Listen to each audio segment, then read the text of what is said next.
भाजपा नेता अभय सिंह के जमानत रद्द हो जाने के संबंध में हिंदूवादी नेता भैरव सिंह के द्वारा प्रेस कॉन्फ्रेंस। हमारे संवाददाता कुलदीप चौधरी की रिपोर्ट। सबसे पहले आज इस कासीडी कार्यालय में आप सभी पत्रकार मित्रों का हार्दिक स्वागत है। और आज जो शख्स हमारे बगल में बैठे हैं किसी परिचय के मोहताज नहीं है। पूरे झारखंड के और लगातार रांची महानगर में जो राज्य की राजधानी है, तमाम हिंदुत्व के मुद्दे को लेकर पूरी मुखरता के साथ हमेशा हिंदूवादी आवाज़ को लोकतांत्रिक तरीके से बुलंद करने वाले इस राज्य के हिंदू हृदय सम्राट बड़े भैया आदरणीय भैरव सिंह जी आज हम लोग बीच उपस्थित हैं। बड़े भैया का जमशेदपुर लोहनगरी में आगमन हुआ और इन्होंने सबसे पहले घाघीडीह जेल पहुंचकर हम सबों के अभिभावक इस जमशेदपुर के हिंदुत्व के आन बान और शान बड़े भैया माननीय अभय सिंह जी से मुलाकात किया, उनका कुशल क्षेम जाना। और आज भैया अब इस प्रेस वार्ता के माध्यम से अपनी बातों को आप सबों के बीच रखेंगे। बड़े भैया से आग्रह करेंगे कि बड़े भैया अपनी बातों को आप सबों के बीच। झारखंड क्रिमिनलों का अड्डा है और झारखंड में जितने भी हिंदूवादी नेता हैं, हिंदुत्व के लिए समर्पित व्यक्ति हैं, वो सभी या तो उनकी हत्या कर दी जाएगी या तो उनको जेल में ठूस दिया जाएगा। अभी 19 अप्रैल को शास्त्री नगर के जटाधारी मंदिर में जो घटना घटती है, पूरा झारखंड नहीं पूरा भारतवर्ष उससे अवगत है। होता क्या है कि 9 अप्रैल को तो होता क्या है कि मंदिर के बाहर में हमारे ध्वज में, बजरंगबली के ध्वज में एक मांस का टुकड़ा बांध दिया जाता है।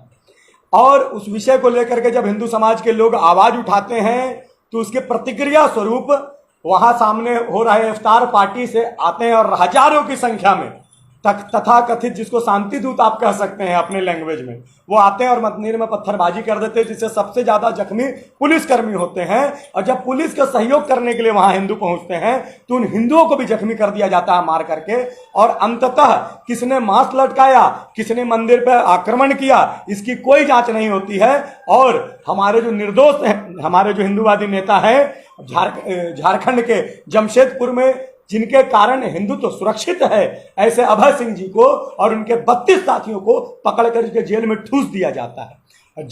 और इस घटना से उनका कोई लेना देना नहीं था, उनको सूचना भी नहीं थी घटना की, क्योंकि उनका जो घर है वह मंदिर से लगभग 3-3.5 किलोमीटर दूर है। प्रशासन इस बात को भली भांति जानता था कि इसको फंसाने का काम किया जा रहा है, लेकिन चूंकि वह हिंदुत्व की बात करते हैं इसलिए उनके ऊपर जो है इस प्रकार का कृत्य किया गया। अभी जुलाई वाला 31 मार्च को जो घटना घटी थी, इस घटना के पहले वो प्रोटेक्शन भी इनके ऊपर लगा दिया गया जिसमें उनका 1% भी संलिप्त नहीं थे। प्रशासन स्वयं इस बात को जानता है, एक भी सबूत, एक भी गवाह नहीं है। दोनों घटना में ना तो सीसीटीवी फुटेज है, ना तो मोबाइल रिकॉर्डिंग है, ना तो वॉइस रिकॉर्डिंग है, ना तो मोबाइल का लोकेशन के आधार पे आप बता सकते हैं कि अभय सिंह जी वहां पर उपस्थित थे। दोनों में से किसी घटना में उपस्थित नहीं थे। अब देखिए झारखंड की स्थिति क्या है। पूरे झारखंड में जो हिंदुत्व की बात करेगा, मैं दोबारा बोल रहा हूं, या तो वो जेल में रहेगा या तो उसकी हत्या कर दी जाएगी। जो समाज के जो रक्षक है, अभी सुभाष मुंडा जी सीपीआई के नेता थे, परसों उनके गोली मार दी गई। उसके बाद कल दीपक मुंडा जी आजसू के नेता थे, उनके ऊपर जानलेवा हमला किया गया। इसके पहले हमारे अगर क्राइम का ग्राफ अगर झारखंड में देखिएगा तो प्रत्येक 3.5 घंटे में एक बलात्कार होता है झारखंड में।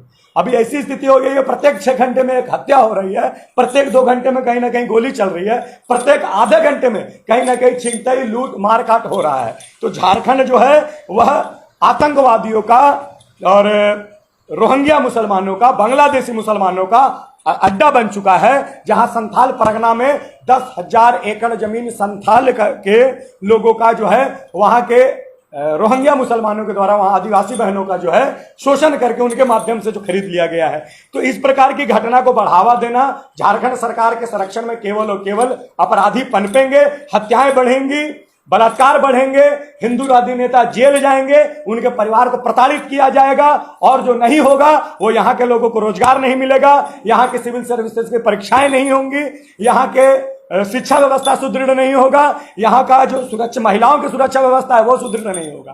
केवल और केवल इस सरकार में अगर कोई राइज कर सकता है तो वो या तो क्रिमिनल है या भ्रष्टाचारी नेतागण है। और यहां पर अगर दमन होगा तो राष्ट्रवादी विचारधारा वाले हिंदूवादी नेताओं का, हमारे ग्रामीण में रहने वाले आदिवासी भाई बहनों का, और यहां पर सबसे ज्यादा अगर पतन होगा तो केवल और केवल झारखंड के साथ साथ इस देश की संस्कृति का और संस्कार का पतन होने वाला है। मैं आप चैनल वालों के माध्यम से आप सभी को नमन करते हुए आग्रह करना चाहता हूं कि इस सरकार की जो भ्रष्टवादी नीति है, इस सरकार की जो क्रिमिनलों को संरक्षण देने वाली और इस देश धर्म के विषय को उठाने वाले लोगों को जेल भेजने वाली, उनकी हत्या करने वाली जो नीति है, इस पे वो प्रतिबंध लगाए, इस पे तुरंत से तुरंत रोक लगाएं। और मैं यह भी आग्रह करना चाहूंगा, वो दिन दूर नहीं है जब अभय सिंह जी हमारे साथ बाहर होंगे। मैं ये भी विश्वास के साथ कह सकता हूं कि उनके भी जान को खतरा है, तो उनको बाहर निकलते के साथ उनको और उनके पूरे परिवार को सुरक्षा भी मुहैया करानी चाहिए इस सरकार के द्वारा।